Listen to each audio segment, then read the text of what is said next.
Hey everybody. Yeah, you read it right, and I want to promise you that the title of this video isn't clickbait. I am going to introduce you to the only occult teaching, secret, whatever that you need. It's very simple, it's very easy. Take some time to work your process out and everything. It takes a little connecting in the spirit world through prayer or devotion, whatever. Contacting you guys, but basically the only thing you need to know that any secret society teaches, that any witchcraft practitioner is going to lead you to once they get through the correspondence part is thought forms, servitors, in plain English, an imaginary friend that becomes very real. And it gets an intelligence of its own, and as a friend, a servant, you can send these psychic entities out to do things that we call magic. And I will be upfront, this video is an affront to no one.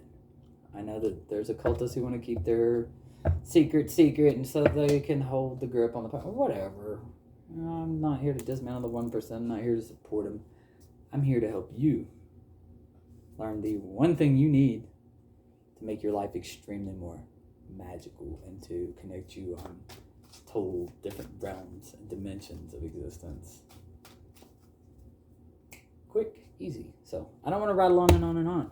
So the first thing that I'm going to talk about in this spirit chat is the first type of magic that I've brought up, and it's correspondence magic. What's the word? It just slipped my mind. This is mundane magic. It's simple magic, black magic. It's not evil. All magic is black magic if it's done in the third dimension. End of that story. But basically, it's sympathetic magic. That's the word I'm thinking of. So sympathetic magic is what everybody knows. And that's whenever people see my altar, they'll often ask me, understandably so. Let me show you guys my altar. Oh, whatever. They'll say, oh, what does this do? What does this do? Oh, what's this do? What's this do? I know what they mean by what does this do. They want to know what magical power that thing has. And in Hollywood and everything's made it out like magic works like this. I have my magic ingredients and I know the key to use them and you don't. So unless I teach you, you're fucked when it comes to magic. So go to church. And that's not true. It's confusing. It's encrypted, but I'm going to break through a lot of those secrets. So the first thing, in order to understand this thing that I'm teaching you, this principle, this only occult principle you need to develop superpowers called thought forms. You first need to understand the sympathetic magic uses correspondences. So what that means is everything is energy, and I challenge you to think of it this way. At the base core level of everything, we're all connected, we're all energy, and we are all vibrating together as one. And I can simply prove that to your mind. Break everything in matter around you down.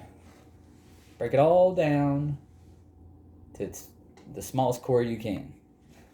Smallest core that I know that I can break anything down to is atoms. Okay. So is there any separation in the atoms in the world? Air is connecting me in this. Always. I'm connected to you right now. We can exchange energy through our atoms.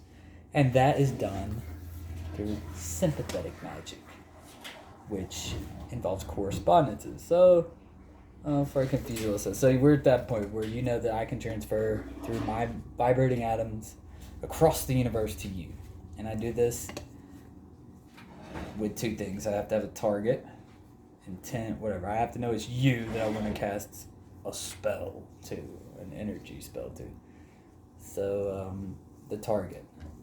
I have my intent. What do I want this energy to do? Because I'm going to program it like with my algorithm, from my thought. And then I'm going to send it to you. And how am I going to get it there? I'm going to use energetic correspondences. So basically, I don't have enough energy to blow breath 500,000 million miles across the universe and reach your soul in Atlantean times.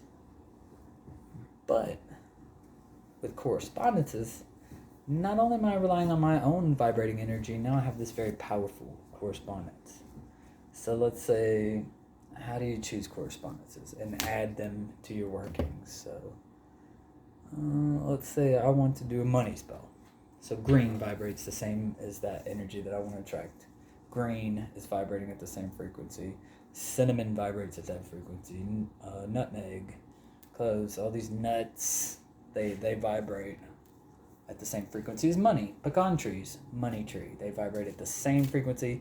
If you measured your $100 bill and how their atoms are vibrating with the pecan tree, they're the same. They attract. Like attracts like. So I'm going to build some kind of point of contact, which could be a jar. Anything. It's just something to let my consciousness know that I'm sending energy to something and not just throwing it into the void or the temple of chaos, out the door of the temple of chaos. So I have that point of contact. It can be anything, piece of paper, sigil. You can do this with anything. Thoughts, words, sounds, sights, everything is vibrating.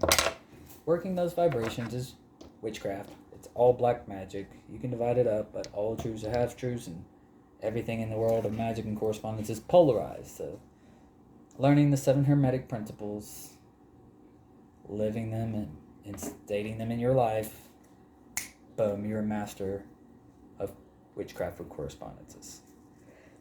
I enjoy doing jar spells and all kinds of stuff. I like the hoodara of the sympathetic magic. It's fun. It's more of a hobby. On a spiritual level, whenever I exit the planes of the 3rd dimension, or Malkut, whatever you want to call it, Michael, the physical reality, Saturn's world, Satan's kingdom, when I'm not working in the confines of that, where I need sympathetic magic, then I'm opening myself up to the occult. And the most powerful thing that you'll ever use is thought forms. And so I'll go into this a little deeper later on. I'm kind of tired today, but I wanted to give you guys the just to get ready for when I walk you through creating a thought form yourself. Basically, there's 2 ways to create a thought form. You can create it all by yourself with your vibrations and your energy and your thought. All your thoughts and everything project into the 4th dimension. It's just a subtle, very slight energy change into that dimension. And it's very, very easy to enter the 4th dimension. And I'll show you that right now if you'll just close your eyes. Not heavy, relax. Just relax a little bit. Don't relax too heavy. Control your eyelids. Okay, you're relaxed. You're in the 4th dimension. Boom. Welcome back to the 3rd.